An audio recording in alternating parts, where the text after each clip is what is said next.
Hello and welcome to the Cryptocurrency News channel. We're going to take a look at ETH, Cardano, XRP, Vechain, and Solana, and we're going to discuss where each of these chains made critical mistakes in the past that they can or can't recover from.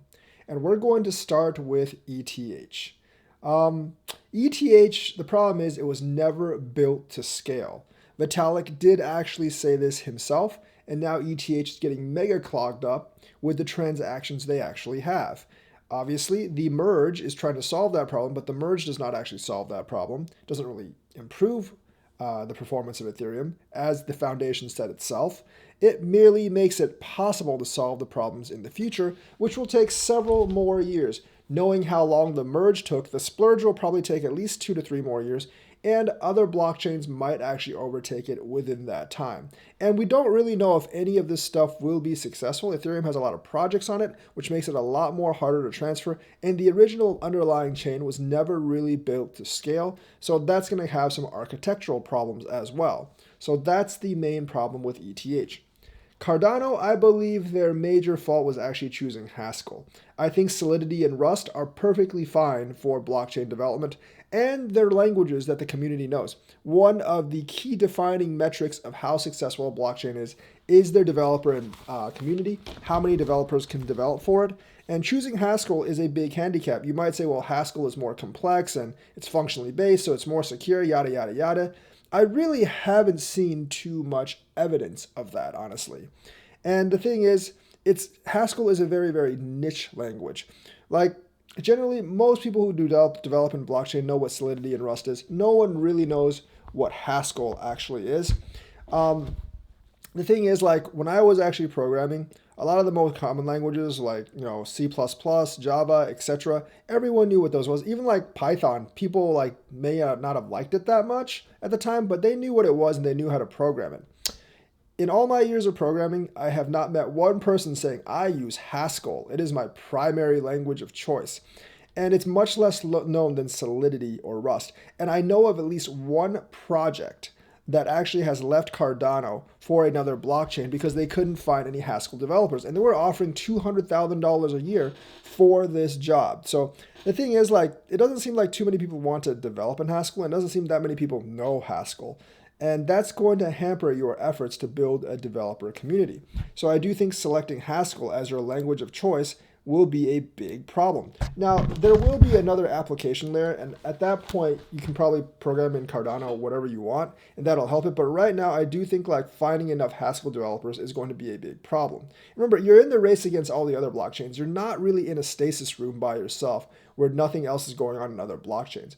Other blockchains are expanding too, and you have to actually compete with them. So choosing a language that no one knows, that you actually have to train developers from scratch, could not be a good idea. XRP, I think the obvious one, everyone kind of knows this. There's no native smart contracts. You have to depend on either Flare, which I don't really know if that's ever really going to work out, or you have to depend on hooks, which Wheats is trying to do. But the XRP Ripple company itself does not seem to be all that into developing smart contracts. And smart contracts are a complete necessity for developing the ecosystem. Pretty much everything with DeFi's NFTs requires smart contracts. And without them, you don't really have anything. So essentially, XRP also has no tokenomics. There's no incentive to be a validator.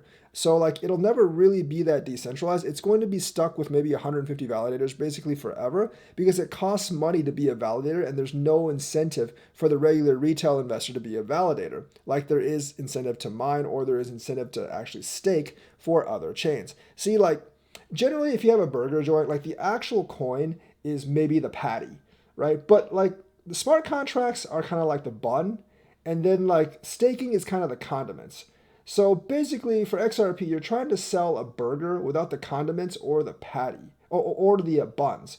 And no one's really like that. Not that many people are actually going to go there when they come in because you can't get passive income staking on chain, and there's no smart contracts. Now that might be fixed with Flare or hooks, but I don't really trust Flare and hooks. I don't really know when that's actually going to launch or how good that is.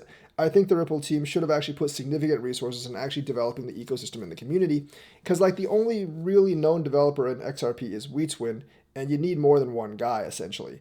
I know the industrial use case seems sexy to a lot of people, but that's not where all the value came from in the last bull run. And it's not going to be where all the value comes in the next bull run. So basically, not developing Codius, dropping Codius, and not having any kind of real tokenomics, that's what's really going to hurt XRP. Vechain is really, they haven't, it's kind of similar to XRP. Now they're slightly better, they are slightly better off in one way and slightly worse off in the other way. The thing is, like, being first based in China, now it's Hong Kong, now it's not Hong Kong, it's Singapore now, and now soon to be Dublin, Ireland. I think that will help, but it's also a much smaller ecosystem. Not as many people know about the coin, and there's not as much development on it. I'm hoping 2.0 solves some of those issues. But Vechain does actually have smart contracts.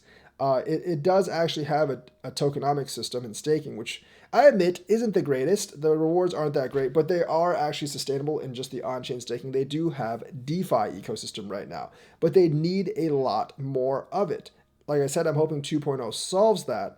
But at the same time, it seems like the Vechain team is more geared in on the industrial use case rather than developing the community. And I think the community, in terms of like having a bull run, is actually a lot more important for the price. At least it will be in the next 5-10 years. And this is the same thing what I think for XRP. I don't think that ODL stuff will really ever drive price of the coin. Just like I don't think like a lot of the VETHO burn via industrial use case will actually drive value to the actual token for quite a long time. And not having as big of an ecosystem, or not having the ecosystem as widely broadcasted, might actually hurt Vechain price.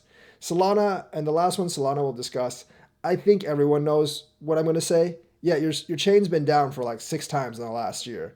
So basically, I would say incompetent developers in the main chain. And the thing is, like, you've had great marketing, and the one thing Solana does have going for it is the development community is actually pretty big. The developer community. When I say developer community, I don't mean a bunch of idiotic moon boys running around shouting moon, moon, moon, and win moon. That doesn't really do anything for you. That kind of just looks sad, honestly. But a developer community is actually people who actually develop on the chain and develop apps on the chain. Solana has that in spades, but the problem is, like, their chain actually goes down, like, every once in a while, and that just doesn't look good. I think the core developers either don't really know how to solve the problem or don't care to solve the problem, and that just doesn't bode well for you. I will say BNB has done things pretty much right. Yes, they are centralized, but I see centralization in industrial use case as secondary to ecosystem. And maybe even to marketing, because those things are actually what's driving value to these coins right now. And I think they will be what drives value to these coins in the next bull run, and perhaps even the next one down the line, well through maybe like the later part of the 2020s. So that's kind of my view on it, where each chain actually severely messed up, and really, like, I hope some of these guys can actually recover from, and we'll see actually what happens. But the thing is, like, some of them is like bad choice of programming language. Others, like, you started and you never built to scale. Others, you just like ditch smart contracts for some odd reason or other. And some, they didn't really develop the ecosystem that much. So let me know what you think. Like and subscribe. Hit that bell notifications button. Thank you and have a nice day.